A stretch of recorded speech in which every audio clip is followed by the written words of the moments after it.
Okay, I hope you enjoyed our little time outside with our donkey Jack, the other rational agent in the game we just played.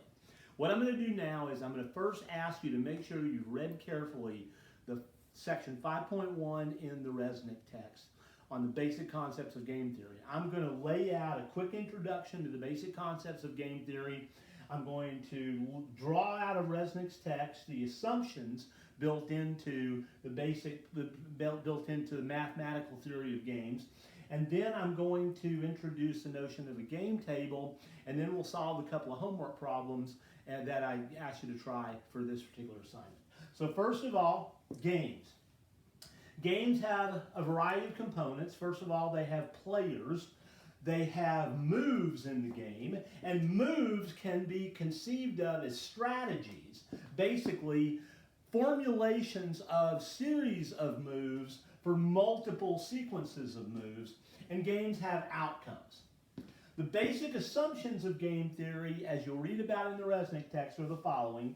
Each player has formulated a complete strategy for all the possible plays that can happen in the game. So each player has formulated the sequence of moves that he or she is going to make in response to every single play that gets made in the game.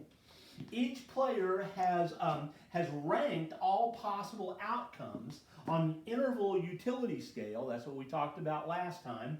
And each player's utility scale is known by all the other players, and each player plays to maximize his or her utility.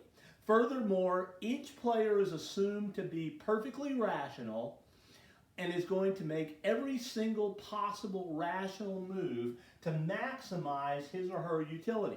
He or she may not be able to get his or her most preferred, may wind up with his or her least preferred item, but he or she is going to do everything in his or her power, rational power, to maximize his or her utility. And the way that each player has ranked the utility for outcomes is known by all the other players.